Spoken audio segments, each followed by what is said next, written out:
Mr. Aref, Bu-Elwan.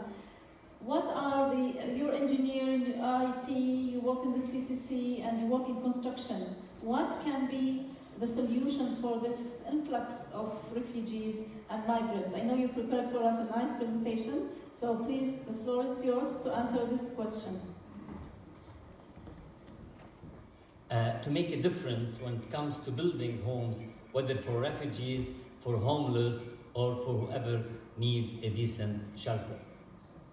And our commitment is obviously towards the communities where we operate as CCC, but our commitment is more at large to the United Nations 17 goals that we are proudly committed for.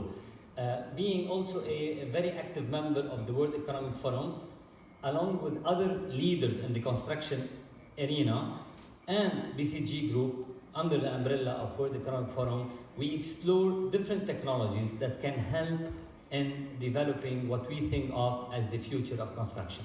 Let's see how this can help the resolve, or at least ease the crisis of refugees, homeless, and others. What we envision as part of this forum is basically envisioning affordable housing. Can we build houses that are cheaper than now, that we will allow the same money instead of solving one house to solve two houses? Can we build houses much faster than we used to do? Can we build a house in days instead of doing it in months or years in case there is a crisis and we need to move fast? And third, and maybe equally important, can we build houses that are sustainable? We saw a very good presentation of renewable energy this morning. We took a very realistic approach for collaboration. We like the C's, so I use the C's to elaborate on how we do collaborate. Is basically with centers and facilities. We collaborate with startups, mostly European startups and some Arab startups, technology startups that will help us in that pursuit. And of course, we partner with regional countries in the Gulf region, especially where the vision of the leaders is to support such initiative, be it for refugees, homeless, or for the sake of one of being the region in the Gulf, one of the most demographically growth area in the world. So this is what we're doing. Can we do? And lately we have started many initiatives under this umbrella.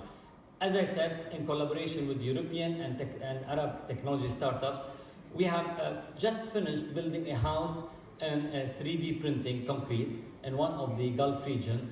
And basically, the same house that can host a small family, a refugee family, that used to take months will be taking days or weeks maximum to build. And this is a complete house. So this is something that will allow government to react faster than ever, hopefully, in solving a crisis problem. Also, we're exploring the second area that we're exploring, using robotics in construction. There is one called fast robotic instead of, and this is not only to compete with labor. I know some people might take this way, but it's also to make the construction faster, more efficient, and cheaper. And sometimes the construction takes place in dangerous zone, so the robots can take the duty of a human being and allow us to execute our job safely.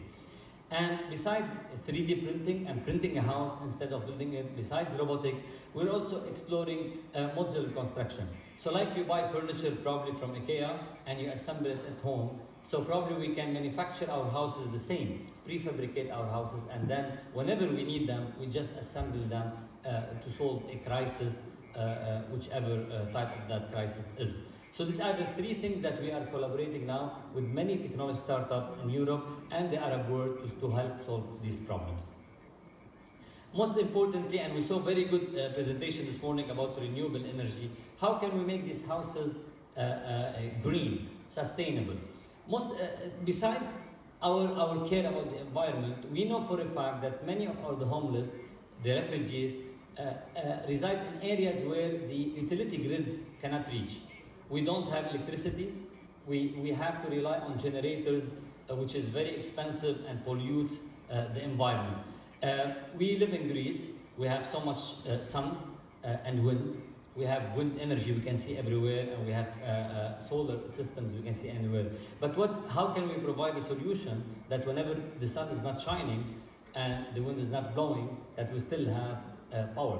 And this is what's the solution that we did, that we operate 24/7 round the clock. It's an off-grid solar system, or a house, or a cabin, whatever you call it, that can operate 24/7, and we tested it in the Gulf region in 5 countries, where outside temperature is 50 degrees.